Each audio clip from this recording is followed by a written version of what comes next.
Hey there, hi there, ho there, and hello there. Welcome back to another exciting edition of the Cardinal Couple Radio Hour podcast, where we discuss the joy and excitement of UofL women's athletics.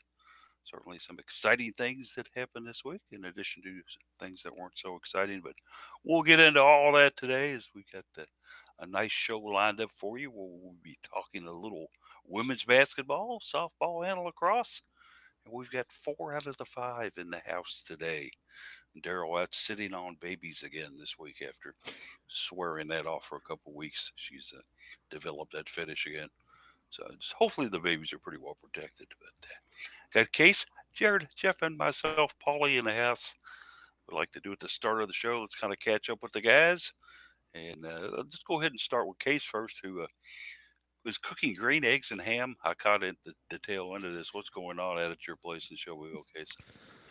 Yeah, I had the roof replaced. It's going to be a great experience. Probably would have rated 5 stars until they sent a roofing nail through one of our refrigerant lines for our AC unit, and have been a little bit less than cooperative on the aftermath of that. So Oh, their rating is no longer going to be a 5 star from us. Um, so that's been fun. That's been a great situation to experience.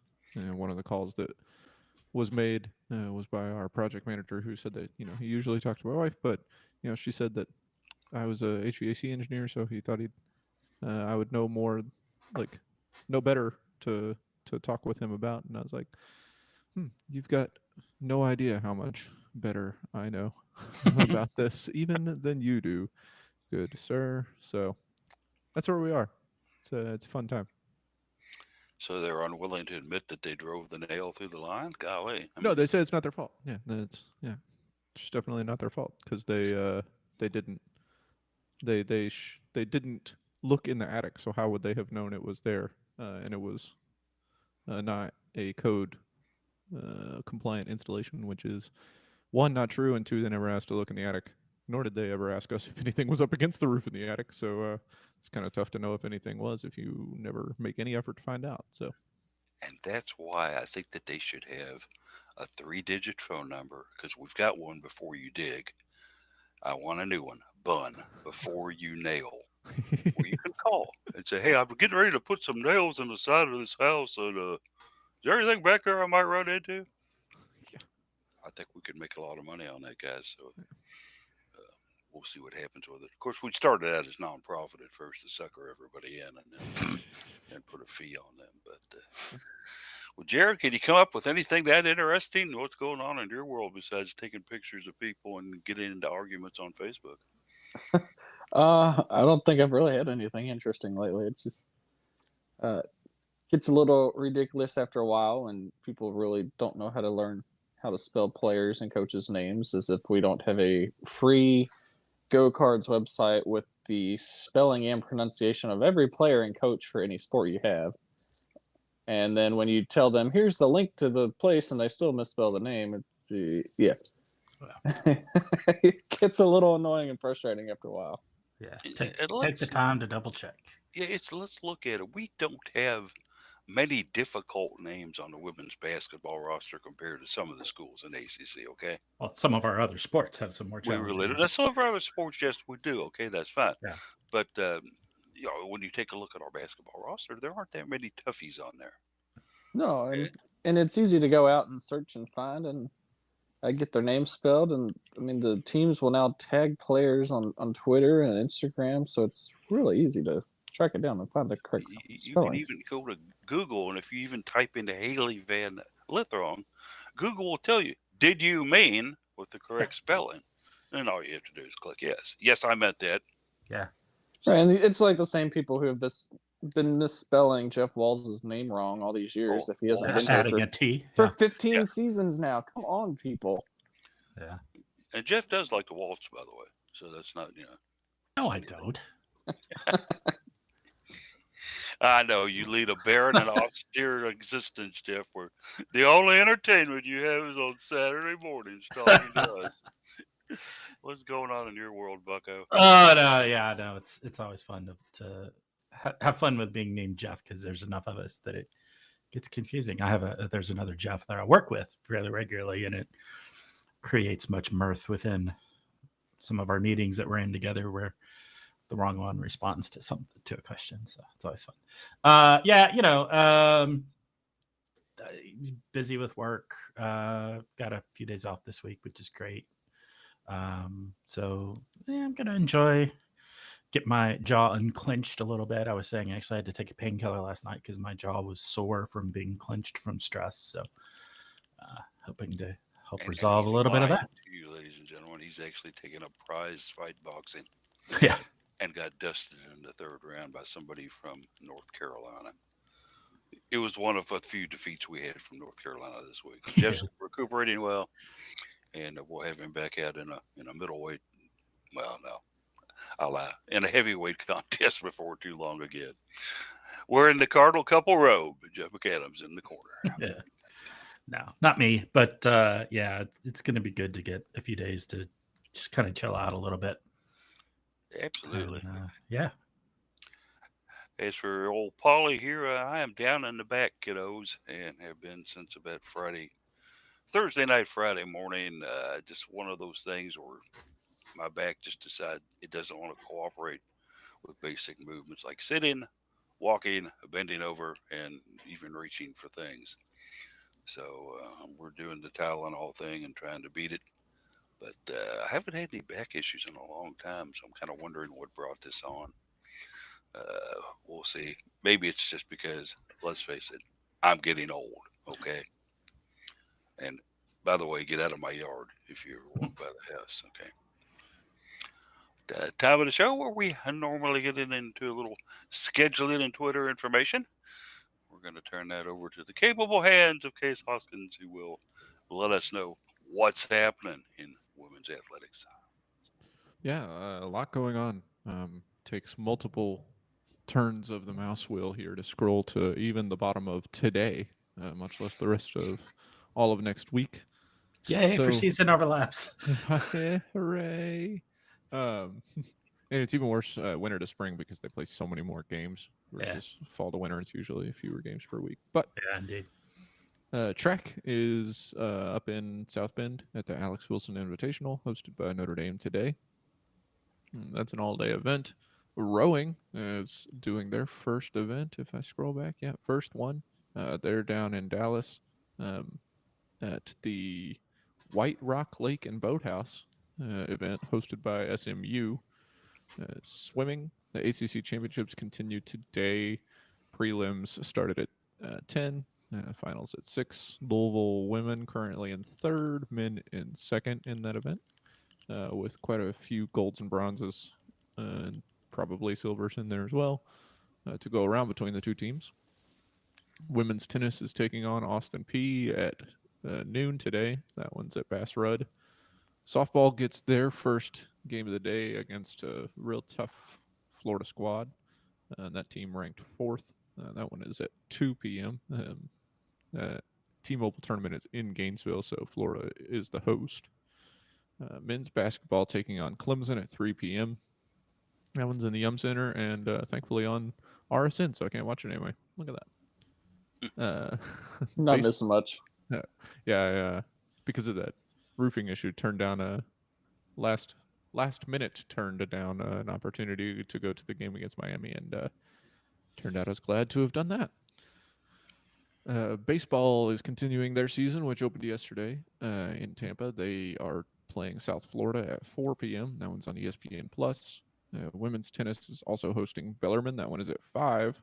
And then the evening game, I don't know why Florida didn't want to play Louisville in this one, but Louisville will take on the 14th ranked Duke Blue Devils at 7 p.m. In that T-Mobile tournament in softball. Tomorrow, non-conference affair, even though it is a conference team, right? Yeah. I assume it has to do with the seriesing situation that the conference doesn't want to play, but the Blue Devil couldn't show up. Couldn't, he can't make it to a game. He couldn't tape Loserville on his head, so Duke said it doesn't count. Yeah, all bets are off then. Yeah. Men's golf starts the Water Sound Invitational, hosted by Florida State tomorrow. Women's golf is also in Florida, but not in Water Sound. They are in Melbourne, Florida.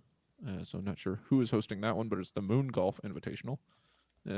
The SMU rowing event continues tomorrow. For some reason, the calendar, I'm sure this is just a weird quirk, but it's got the red bar next to this rowing event, which usually indicates that it's a home event or that Louisville's hosting. And I would hate to be in a crew boat on the Ohio River in mid-February. Hmm. I'd hate to be in a crew boat on the Ohio River ever. I But just hate to be on the Ohio River, period. But yeah, Yeah. I know with rowing, sometimes they'll host, and I'm doing air quotes with my hands, host, but at another location. Like Yeah. yeah, Tennessee they've done and that at stuff, Oak so- Ridge before. Yeah, as Oak well. Ridge, yeah. it's similar maybe to that. golf does that as We well. actually did a broadcast from down off Beargrass Creek one time. Jeff and I did when they had their red and black rowing regatta down there. Right. Where Jeff got to haul out all the equipment, and we got to crash the team dinner afterwards. That was a great day. Softball and baseball will both get very early starts tomorrow, as their first games are scheduled for 9 a.m. Baseball's taking on Connecticut, and softball is taking on Villanova for the second time this weekend. Lacrosse hosts Central Michigan starting at 11. That one is on the ACC Network Extra and is at Louisville Lacrosse Stadium. Men's tennis hosts Purdue at noon in Bass Rudd. And then women's basketball is taking on a top 25 Virginia Tech team at 2 p.m. on Sunday. That's on ACC Network Linear Channel. Men's and women's golf continue their events on Monday, and men's basketball takes on North Carolina at 7 p.m. That one's on ESPN. Those golf events continue to Tuesday as well, when Louisville will host their first baseball game of the season. Extremely early return home for a diamond sport. That one's at 3 p.m. on Tuesday. They're taking on Xavier, and that one will be on the ACC Network Extra. Everyone is off on Wednesday before track starts the ACC Indoor Championships on Thursday. That goes through Saturday. It's hosted by Virginia Tech in Blacksburg. Softball heads down to the Woo Pig Classic. Anybody want to guess who's hosting that? Arkansas. Mm. A Chinese restaurant. Yeah, great guess there, Jeff. It's that one's in Fayetteville. That game against Arkansas is at 6 p.m. on Thursday. Women's basketball also playing at 6 p.m. on Thursday. They're taking on Pitt in Pittsburgh at 6 p.m. on the ACC Network Extra. The track event, like I mentioned, continues on to Friday. The last chance meet starts that Louisville will host for swimming. Try and get some final. That. It's your last chance. Just in case you didn't know, you've already had your conference tournament. Only one more chance to get those A and B cut times. I don't know who all they'll invite. It'd be kind of funny if you just had your own meet and you're just like, hey guys, go swim, see how fast you can be. Which they might do. I don't know. That one is Friday and Saturday, and prelims start at 10 a.m. for that one. Softball takes on Kansas in that Arkansas hosted tournament at 11 a.m. on Friday. No video listed. If it's SEC Network stuff, I think you have to have ESPN Plus to get SEC Network Extra. But anyway, baseball begins a series with Dartmouth on Friday. That first game is at 3 p.m. It'll be on ACC Network Extra. Softball taking on Southeast Missouri State at 3:30, and women's tennis taking on Duke at 4. I think that's their first. Yeah, that'll be their first conference match of the spring. And then Saturday before we're on the air, you've got the track and the swimming events, and then softball at 11 a.m. Taking on Nebraska. So that gets us through the schedule. It is jam-packed with all these preseason tournaments that softball likes to play in. They get to play a lot of games, which means that there's a lot to talk about before you finally get to conference play, and it really evens out with the series setups. As for Twitter, I tweet is at best case scenario. That's BST case scenario. Paulie is at Cardinal Couple. Jeff's at Card Couple Radio and at Jeff McAdams. Jared is at Mr. Anderson Jared. And Daryl is at Daryl Faust 4. Then, as always, you can check out the right side of the Cardinal Couple website for the Twitter widget that has all of the U of L women's athletics Twitter accounts, our Twitter accounts, and just a full list that you can follow along over there. And that'll do it. That was a lot for me to have said in, I think, like 6 minutes. It felt much longer than that. Yeah, rolled it through at 11:15. Good work there. Left us plenty of time to get into the meat and bones of the show here, and we're going to switch it up just a little bit from normal routine this week. We're going to start out talking about lacrosse. Louisville lacrosse was at home yesterday as they coming off a road trip that we talked about one game, and that we didn't get a chance to talk about the second game on that road trip. However, is that had taken place on Sunday, and the Cards got beat by top 25 Denver pretty good. So it was going to be interesting yesterday to see how they would bounce back from that, bringing in Marquette to play them at the Louisville Lacrosse Stadium, a Marquette team that has played us close in years. I think they may even have a win over us over the last couple of years, but that wasn't the case yesterday. As the University of Louisville women's lacrosse team came out very, very strong, offensively attacking very well, jumping out to a 6-1 lead in this thing, and kept piling the points on, going into the halftime with a 12-6 lead. Uh, some of the names we remember from last year were active in this. Certainly Hannah Morris, Carolyn Blaylock, Nicole Perrone, even Kokoro Nazawa uh, played in the game and had 3 goals. So neither Jared or I made it out there. Unfortunately, I had some stuff going on with my back and other issues, and Jared was feeding Freddie the Farm Bureau and couldn't get away from that. But hey, Jared, this was a big win for the Cards where they're getting this thing 18-9 over Marquette. Yeah, excuse me. Sometimes the hardest win of the season is just the first win of the season, so you can kind of get that under your belt and know what it feels like, and uh, get the pressure off of you. And I thought they did an excellent job with the friendly confines of the Louisville Lacrosse Stadium, which I think should be renamed into the Cardinal Couple Stadium. And I was kind of curious to see not only how they responded from the 2 losses, but just to see who's going to start stepping up with the. You had the graduation of some key players. Allie Hall was the leading scorer last season, and she graduated. Alex McNicholas was a key part of the offense and some of the ground balls, and she graduated. And then, obviously, and goalkeeper with Rachel Florek, who found a nice career opportunity that she couldn't pass up. So she finished her education and went there. That opened up a big hole in goalkeeper. So some big shoes to fill. We were lucky to get both Caroline and Sarah Blaylock back. But yeah, I mean, it looks like the scoring was very well just distributed evenly among several players. Hannah Morris stepping up pretty big time with her final year. And then just from there, as you mentioned, we had about 5-6 players that had 2-3 goals apiece, which is fantastic. So I've never really been concerned about our offense, even in past years. It's been the defense that I think has kind of been the primary focus the past couple of seasons under Teeter. And just being able to only allow single-digit goals against Marquette is pretty big. I don't recall switching to quarters in lacrosse, so that caught me off guard watching it a little bit yesterday. But yeah, other than the first quarter where they gave up 4 goals, nothing else more than 2 in the other quarter, which is fantastic. So great defensive adjustments, and I think it's something good to carry into the game Sunday. That's for sure. This being the first year that we've gone to quarters in lacrosse. So interesting move there, but I think something that the coaches seem to like in talking with them just briefly.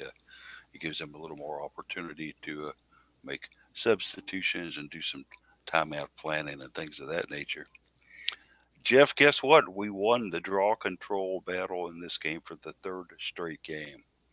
What in the world is going on down there? We finally have people who can get draw controls. My goodness. Yeah, well, I mean, that's not an unprecedented thing for Louisville lacrosse. Back when Kay Morissette was playing, she was the queen of draw controls, kind of. Right. But yeah, in So recent it's years, no surprise that her being brought on staff has had an impact.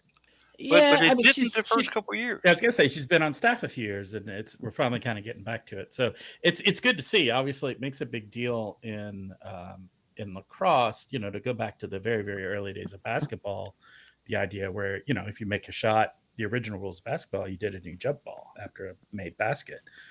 Um, Obviously, that's long gone in basketball, but that still essentially is how lacrosse works. You make a goal, you do another draw control, and you can gain possession again and go immediately on the offense again, which is a big, big advantage if you can have that advantage in draw control. So it's good to see. It's an important part of the game that I suspect a lot of people don't give enough credit and importance to when they're first learning the game. It took me a while to realize just how important they were. So it's good to see. Always good to start out with the ball, even if you score, to get the ball back again. Yeah. Certainly why the draw control is so important. But the Cards got a veteran performer in Hannah Morris leading the way with 4 goals in this one.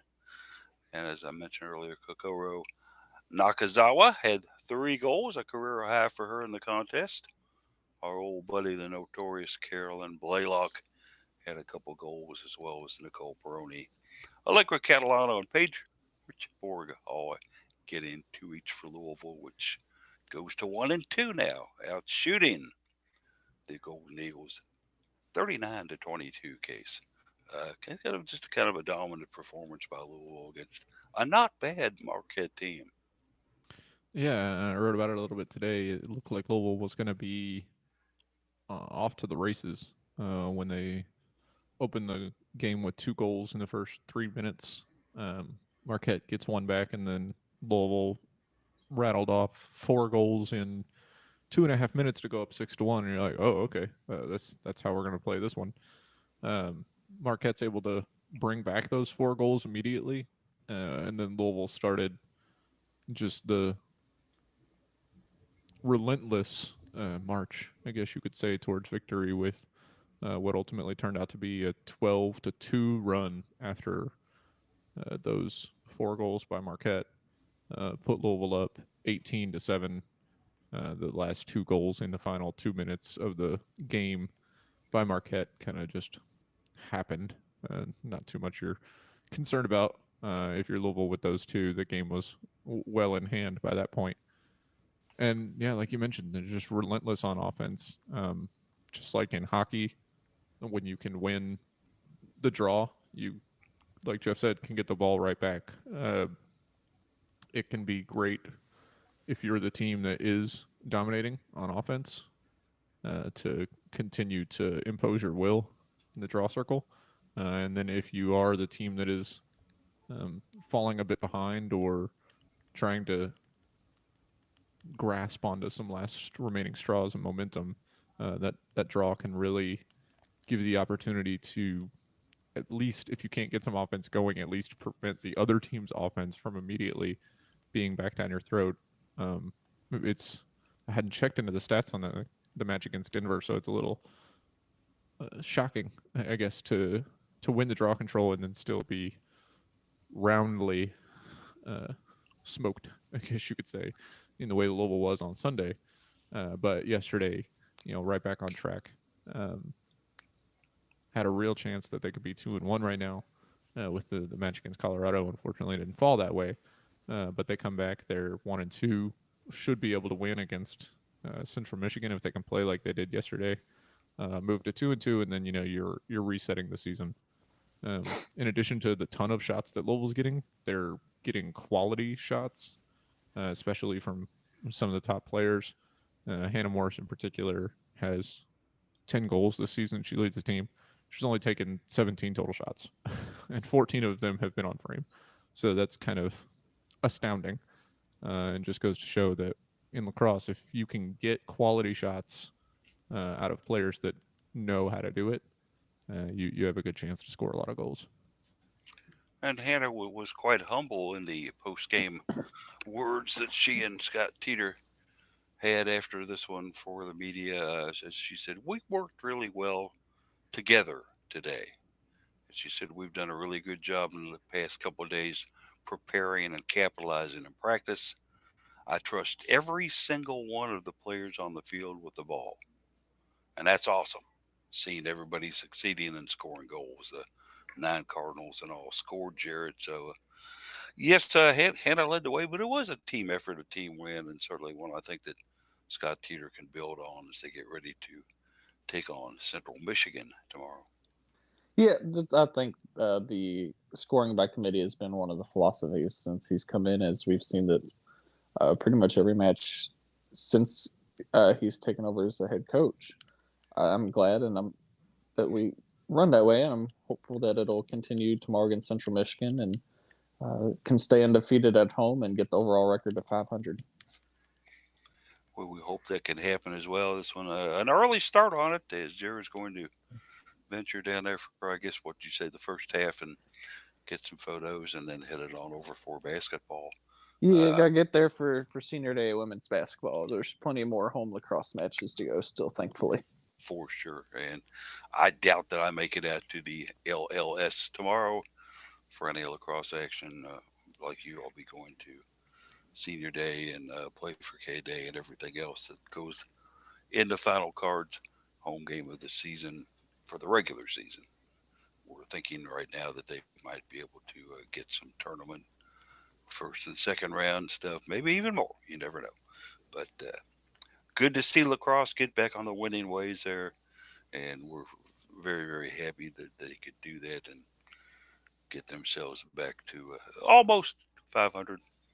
Maybe they can get that against Central Michigan.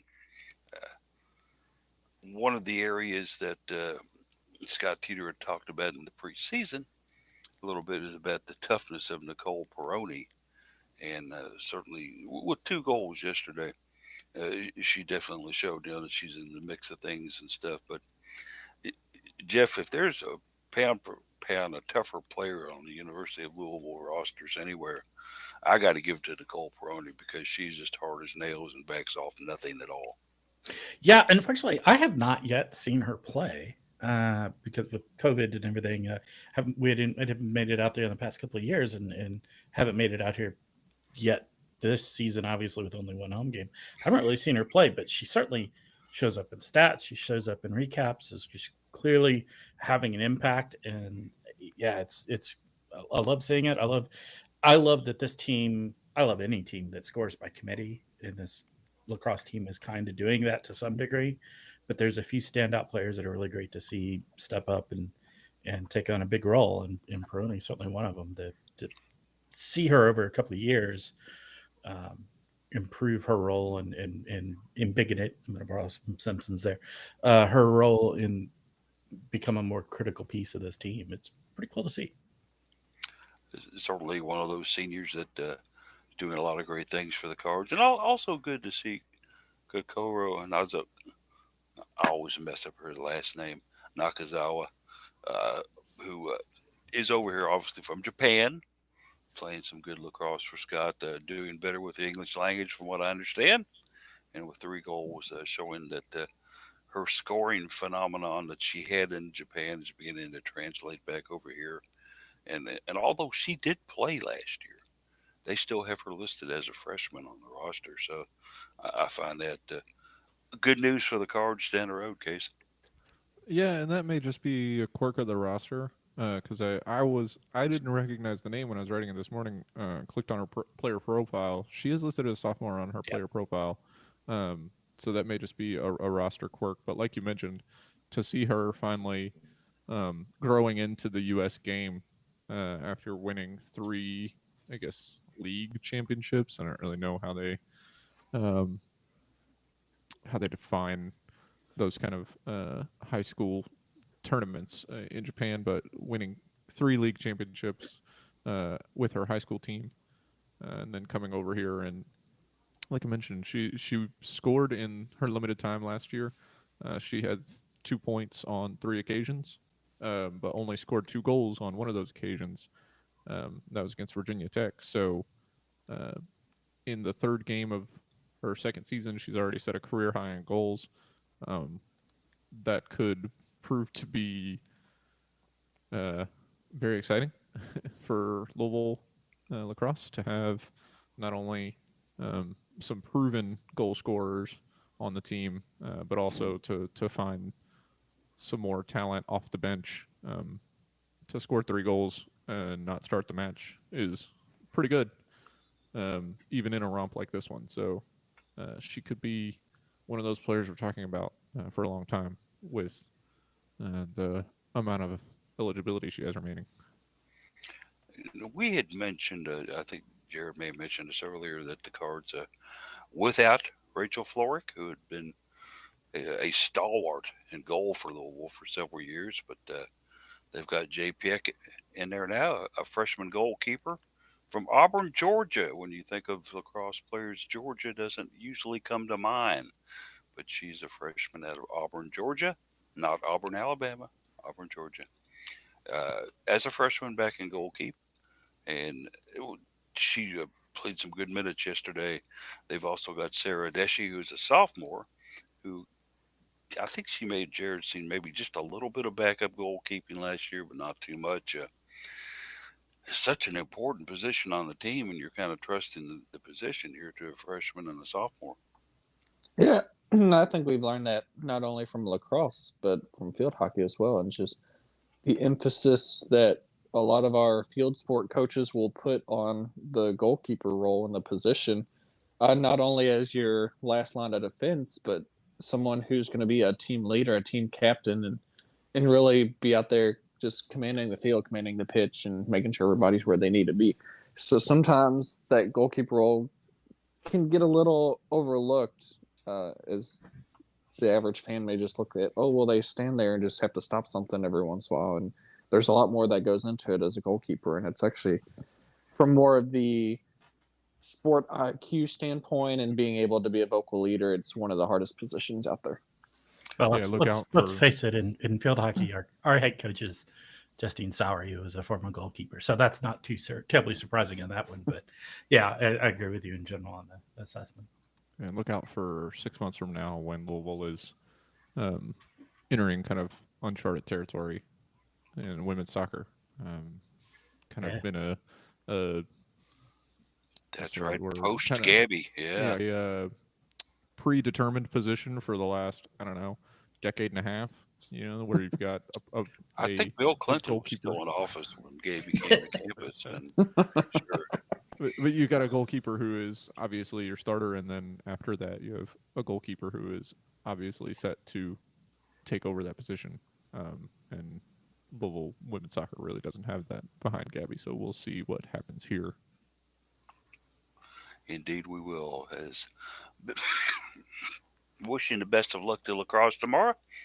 But let's move on down to the sunny state of Florida. Let's go down to Gainesville, Florida. We're going to the Florida campus. Have you got your T-Mobile phone with you? You better, because it's the T-Mobile tournament being held down there. And the first time I read this, it's the Katy Seashore Presley Stadium. And I thought I read Katy Seashore. And I'm like, well, that's interesting. It's a child of the 60s, maybe? I don't know. Playing at the University of Florida, the Cards, with two down there knocking off both Villanova in the early game and then Florida A&M in the late game. 10-7 in the first one. The Cards had to do some late inning slugging heroics to get this W, Jared, but in the second game it was all Louisville all the time. Only 5 innings there to knock off the Rattlers, 10-0. We've got some girls who can put the ball over the fence. And let's start with Carmen Greenwood, Jaron. She had 2 yesterday. Yeah, from our time so far watching Carmen Greenwood play, she hasn't really been known to be like a heavy hitter, a big slugger. She's hit some already in her career, but we've known more as her as a player who's going to get on base with a single double and utilize her speed to get around the bases and get the ball in play to knock her in and score a run. So seeing her be able to, I hit a couple out yesterday, including a Grand Slam, which UofL does not have a ton of Grand Slams in program history. So she's going to be one of very few in the record books there. So congratulations. But it's just nice to have strong, powerful hitters because you can't play small ball all the time. You do have to have those who are going to be able to get some big hits, lots of RBIs. So I'm very pleased with where the offense looks so far at this point in the season. That's something I feel like we've struggled in recent years. And Jeff, it looked like the Cards had this first game in control pretty early on. They had a 6-2 lead here. Bottom of the fifth inning, Villanova picks up a run. Okay, nothing to worry about, right? But they come back and get another run in the sixth inning, and then they get a run. 2 runs, unearned runs in the bottom of the seventh to tie it up to take it to OT, take it to extra innings, as they call it in softball. But Louisville with that strong ninth inning to get this. It's good to have a Holly April team that can hit the ball very well, sir. Yeah, for sure. Yeah, it was really quite a rally for Villanova. They were, they didn't score in the first 3 innings at all, which is, when you're having a game where there's consistent scoring going on, that's a tough pill to swallow. But they were kind of able to backload quite a bit of it for at least in the regulation innings. Credit to Villanova. That's one of those hallmarks of, we didn't have streaming on this one at all. It was not available, so it's a little harder for us to analyze it from a state of the play versus what we see in stats. But yeah, it's good comeback from Villanova, and good dig down for the Cards to be able to finish that off. Having to follow on stat tracker isn't the most ideal way to track a game, but was able to tell enough on it to see that we had the huge ninth inning to get there. The second game, though, against the Rattlers, who basically came from across town to head over to University of Florida, as I believe they're not too far away from the Florida campus. Florida A&M is not. Boy, look out, Chardonnay Harris, 4 innings pitching, giving up only 1 hit, and getting a nice closeout from Sam Bowie as the Cards take this one 10-0 in 5 innings. Okay, that being what it is, Carmen Greenwood once again. Guess who? Case she put one over the fence and had 3 other diners at Denny on board as she made the grand slam. Yeah, I wrote it. Wrote about it in the article today. We talked last week how great it is to see Holly April make the decision to slot her in at the second spot in the lineup instead of the first. Given her hitting prowess and her speed, there's just so much desire, I guess, to want to put her up there in that one slot. But fortunately, Easton Lotus has been a great addition in that leadoff spot that really allows Carmen Greenwood to move down to the second spot, and putting her right ahead of Taylor Roby gives you the chances that you may not otherwise have. Obviously, with the bases loaded in the situation that Louisville was in the fifth, in this one, you're probably not gonna walk Carmen Greenwood normally, but you're definitely not gonna walk her to walk in a run with Taylor Roby behind her. So the power and the hitting of Taylor Roby is giving Carmen Greenwood more opportunities to swing the bat, and she's making the most of them. She hit 3 home runs yesterday. She and Roby both, I think, had 3 home runs yesterday. It's crazy. Yeah, she's got 4 for the season now, and that's a career high for Carmen. And we're through 6-7 games. Yeah, we're 6-1. So maybe she's the next Alicia Warney. Who knows? I mean, she can certainly put the bat on the ball, and is doing quite well with it. Some other side stuff here before we move on. Of course, the Cards have never lost to Florida A&M, 4-0 in the overall series against them. The 6-1 start this year is Louisville's best start since 2018. So it would be Holly April's best start here at Louisville. Taylor Roby, who wants to take a guess on her career total on homers? I'll give you 20, 30, or 40. How many has she hit? I'm going to go with 30. She's senior now? Jared jumps in with 30. She is a senior. Yeah, I think she's already got like 6 this season. So I think probably, I don't think she's eclipsed 40 yet, but I'd say, yeah, she's over 30. The boys are right on it. And I know Yeah. Jeff would have said 30 also. Yeah. Yeah. A career total of 30 for her. Eighth on Louisville's all-time list in home runs. Just needs one more to tie for seventh with Christy Cunningham, if you remember that name from back in the 2006 to 2009 for Louisville, as she moves up that list. And a girl that I love her name, freshman Easton Lotus. That is a great name. I love it. Yeah, it's Yeah. just like, is this a trucking firm or what? No. She has been on base all 7 of Louisville games, either by a hit or walk, and is currently on a 5-game hitting streak. So big things from the freshman there. But it gets a little bit tougher today, guys, as number 4 Florida, followed by number 14 Duke. You got to figure Roby will get to start maybe against the Gators, I would think, but it's going to be a tough one.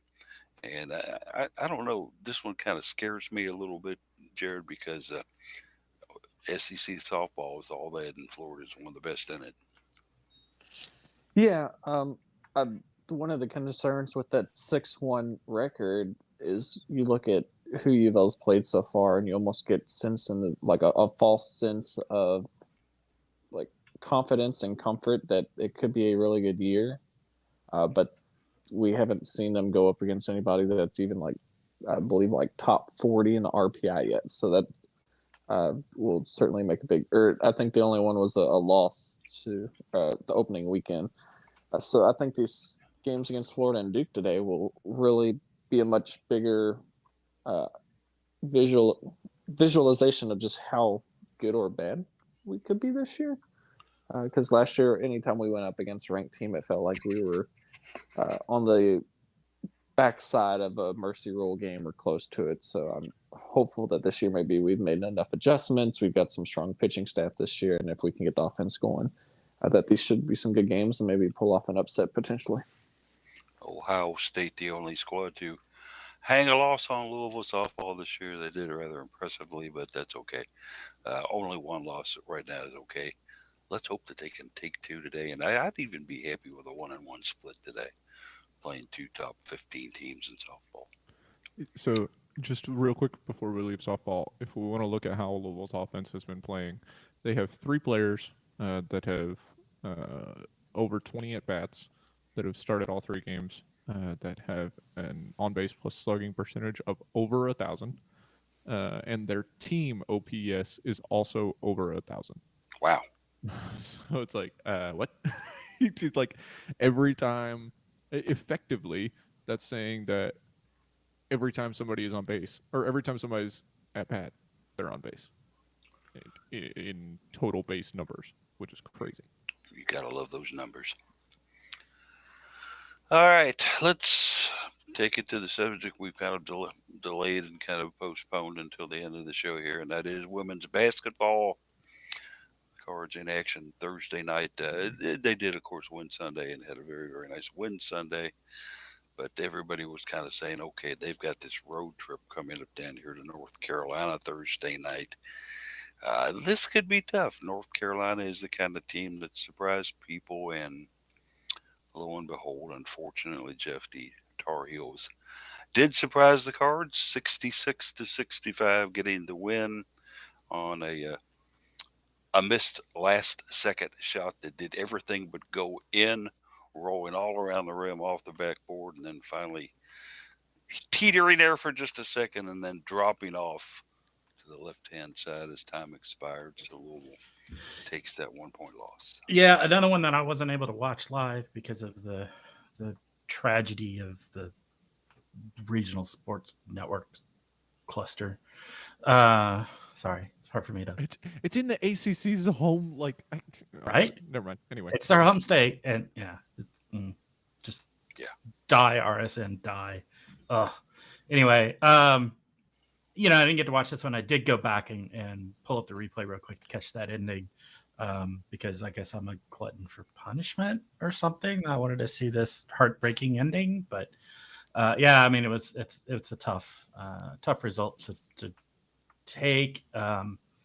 I heard people talking about North Carolina being underrated, but I also remember them starting off the season with this huge undefeated streak that everybody 13 was and talking about. yeah, And I was like, 13 and 0. I don't know if anybody's really underrating them there, but yeah, it's a tough team. They're a good team. Nobody's going to deny that, I don't think. But some frustrations I know with the play of Louisville in this one. Um, Certainly the stats looked a little rough in some spots. So, it's you take the loss and you learn from it, and then you tear off the rearview mirror, right? You go on. You have to do it, and I've got three major frustrations in this game. First of all, we got out rebounded big time by UNC, and quite frankly, we matched up pretty well height size against them. But to get out rebounded by 10 by them, that's something that I was not very pleased about at all. And I give Daryl credit; she did not give a letter for rebounding. In fact, Daryl did not give a letter for anything in her Fred report. Uh, Harsh but fair, I think. I probably could have given them a small E for effort. I agree with one of our posters and on the comment section. I mean, we put out great effort in the game. We were in it, and we could have won it, and the shot just didn't roll in at the end. But it's not like we were getting blown out in the fourth quarter like North Carolina State did to us. A lot of people were pointing at Emily Ainsler and her technical foul being an issue, and I say no shenanigans. I say because in the exchange, North Carolina only picked up 1 point with the foul, the free throws, and getting the possession back. Only 1 point out of all that, and yeah, However, Emily's got it. however, you come down to the end of the game. They did win by that 1 point too. So That is true. And you had to play it without Emily Ingsler because she Yeah. fell down. Yeah. Which I don't know. Hopefully, it taught her a lesson. I don't know. She didn't seem too overly concerned about it in the presser she had yesterday. But that was before practice. I would imagine after practice, she had a little different idea on it. Maybe so. Jeff Walls barely mentioned the game. He seemed more interested in talking about other things. And I'll let you guys kind of make some roundabout comments on this thing if you want. I've outlined the areas that upset me in it, but let's go ahead and start it with you, Case. You always hate to lose, but certainly a road loss in the ACC isn't shocking, and a team that's in the top 25 losing to is not shocking either. Well, first, hopefully people will shut up about the forfeit now from Virginia because now it doesn't matter. One, they gave it to us, and two, we threw it away, so it doesn't matter. Two, Louisville outshot North Carolina from the field and from behind the 3-point line.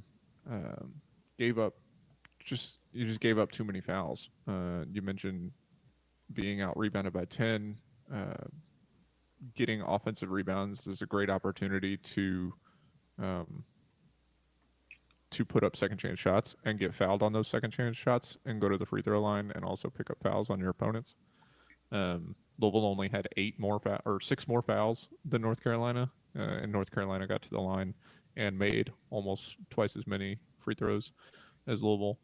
And you look at the difference in rebounds, the majority of the rebounding deficit was on the offensive end. North Carolina had 8 more offensive rebounds than Louisville did. So that's not ideal. People on Emily Ingsler about the technical foul, I think, are quick to forget that we had a player that everyone loved that frequently picked up boneheaded technical fouls, and you took the good with the bad in Sam Fearing. I think that Ingsler is like she's going to get it together. Jeff Walls is not going to let technical fouls by Emily Ingsler be the downfall of the team, right? Like that's not going to happen. So that will resolve itself, and I don't think that you can point at that as I guess you could theoretically point at that as a reason that Louisville lost this game, but it's not the reason by any stretch of the imagination. And you get this weight off. Louisville has played as the top 1 or 2 team in the ACC for quite a while. I don't think anybody's going to knock off NC State now. Um, and Louisville is set to probably be the 2 seed in this tournament. Hopefully, that will give them some more juice when and if they rematch against North Carolina State. They should still be in a position, I think, as long as they can win out the regular season and not lose in the first or second round of the ACC tournament. Still be one of the top 8 teams in the NCAA tournament, and then we just see where we go from there. This game's not all doom and gloom to me. Like we said, North Carolina's a good team. They're 20-5 now, so it is what it is. A big record for them indeed. And, on a night where even Virginia won Thursday night, which, boy, you could have knocked me down with a feather on that one. I would not have figured they were going to win a game the rest of the year. Virginia gets a win, we take a loss. Yes, it's tournament time coming up around the corner, and strange things are going on in the ACC. But the bigger problem that I see here, Jared, is just the Cards' failure to finish again. All 3 games that we've lost this year, we've lost in the fourth quarter after having nice leads. Yeah, and I know to an extent you want to look at the officiating again, which I can go on a rant that would last for hours about women's basketball officiating. But yeah, I mean, UofL just didn't do their job. And we kind of talked about in the group text when I brought up the question there about when we had Mikasa, Chelsea, Alana, and I think Liz Dixon all in together. And I'm thinking, man, we've got a lot of solid defensive players, but we don't have a lot of scorers on the court right now, which, we were kind of talking about back and forth. And I think that hurt when we kind of went on a little silent streak there, other than Haley getting a couple baskets, that even when you've got a strong defensive lineup, and if you're not scoring, the other team's going to start creeping back in on you. And that was part of it. And we just missed open looks. And I was talking to someone on social media. It's like, man, the basketball gods just gave us a big middle finger there at the end. Kiana with the fantastic look at 3 that didn't go in. And then Chelsea's that, I mean, it sat up on the rim for felt like forever. And like Nick said in the comments section, what if that ball rolls right instead of left at the end? We win the game and we're still tied for first in the ACC. So it's a lot more than just that Emily Engstler technical foul, which if you really want to break that down a little bit more, I mean, she got smacked pretty hard going in for a shot right before that was not called. Now, her emotions out of her own frustration, she had that reach-in foul that got whistled moments later. But the thing is, as an official, if you're going to we're not on radio. If you're going to fuck up a call, like, you've got to be able to take screw you, heat. FCC. Yeah. You've got to take the heat and let players say something. I mean, you see that at any sport of any level. You screw up a call, you got to sit there and just take it for a moment. Like, Yeah, you do. Put your pride away and quit letting your feelings get hurt, because you missed a call and someone's going to call you out on it. It's not a reason to give her a techno. From what we could see on TV and trying to lip read, I didn't see any bad words come out of her mouth. And I mean, it was at no point did she just stop and talk to the official. She still kept walking. Like, let it go, dude. I mean, it's getting really ridiculous how consistently bad the women's basketball officiating is. And it's not just this year. I mean, this has been going on year after year after year after year for all sorts of different teams. And we've been on the good side of some and on the bad side of some. And it's just like, we talk about how the NCAA will invest all this money for men's basketball and especially tournament time and all these nice benefits, and women's basketball. Well, look at all the extra money they're investing in the men's basketball officiating compared to women's basketball officiating. And then we have such a crappy pool to pull from that they all suck, don't know the rules, can't do their job. I mean, that's just another part of it. The NCAA needs to really step it up and make some changes and get that fixed. It's just getting really old, and you're not going to grow a fan base for women's basketball with these types of officials. We could probably devote an entire podcast to the fallacies and the shortcomings of the NCAA. Over the past few weeks, we probably effectively have. Yeah, if you add up the condensed time my we rant there. complained and yelled about it and stuff like that, you could probably get And I've the best participated. of why we hate the NCAA. That's right. Volumes 1 and 2. That's right. Had to go back into the podcast episode settings and set this one to explicit. Yeah. Dang it, Jared! You made me click an extra button, which means I had to find that button to click it. I never said of it as on the YouTube side as kid friendly or whatever. So That's fortunately I get to do mine by episode. So right. Yeah. So we're gonna have to have a explicit warning. Yeah. rapper Jared breaks out, with some rhymes and no, it's Hey, we kept it within one bad word, so in terms of yeah, movie and film purposes, it can still be PG-13. Yeah. that's right. When they do the Cardinal couple dossier, we're gonna have to cut that 5 seconds out, Jared. But that's just the way it goes. Twitter won't censor it. You look at this loss and I guess philosophically you can say, well, nobody expected us to be where we are right now anyway, except for the few fanatical few out there who had us going undefeated. And certainly I didn't see us at this point in time of the year being 22-3. I'll be honest with you. I thought that we'd have a couple more losses on us. The thing is that in all three losses, they've all been on the road. We haven't lost a home game yet, but we've got Virginia Tech coming in Sunday. And Kenny Brooks has got a very good team this year. Please don't jinx the home undefeated season, Paul. Yeah, well, I'm not trying to jinx the home streak. I'm just trying to point out that I think they've got the best center in the ACC in Elizabeth Kitley. Although people would argue that with me and go with Cunane and others. I even have some diehards who debate that and say, no, we've got the best center on our team, but it's two centers instead of one. Okay, fine. However way you want to take it. All I know is if you leave Kitley alone underneath the basket, she will put up 30 points on you. So there's going to have to be a concentrated defensive effort there. And the emotionality of coming back after a loss. A lot of good things are going on Sunday, gang. Of course, obviously, it's going to be senior day, a very emotional time. It's got, the pick out the play for K breast cancer survivor game. A lot of emotion at halftime there. Saying goodbye to the seniors, the last home game of the year for the regular season.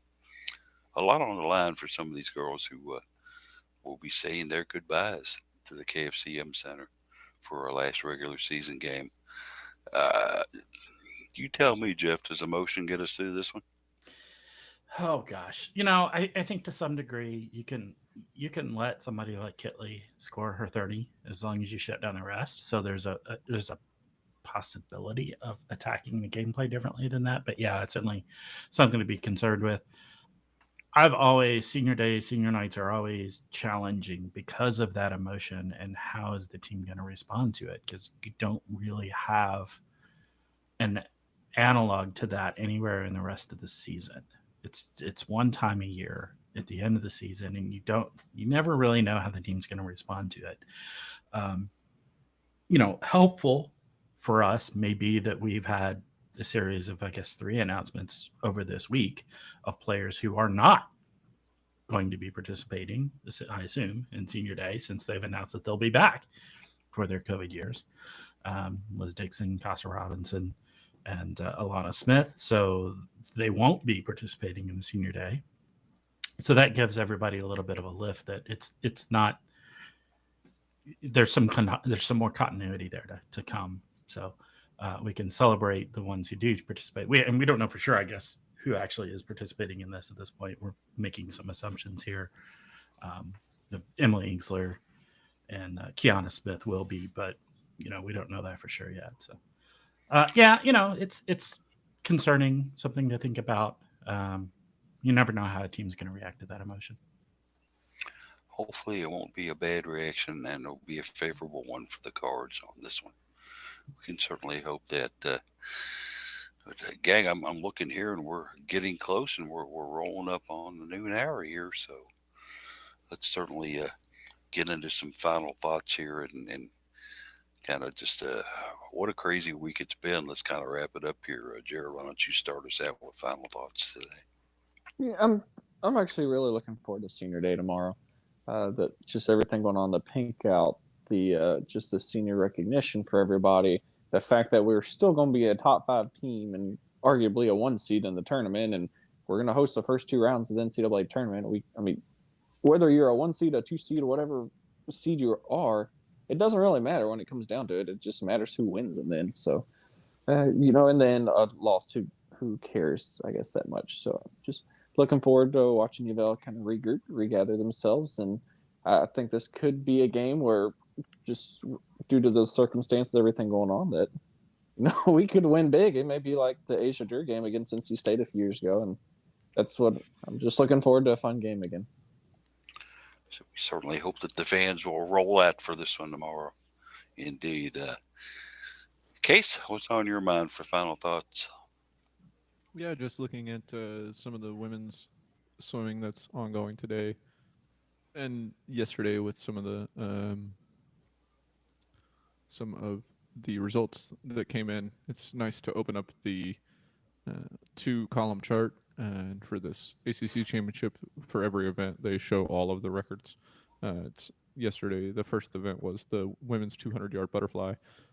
The meet, conference, and pool records are all held by UofL swimmers. Conference and pool both held by Kelsey Worrell, and the meet held by Grace Oglesby. And then Abigail Hay picked up the bronze medal in that event yesterday. So just rooting for all of the UofL swimmers as they continue to be one of the um, hidden gems in the men's and women's swimming team. I think are really hidden gems on UofL's campus that a lot of people don't think about, because it's not so much a team sport necessarily, but UofL has produced a lot of fantastic competitors in the pool over the years.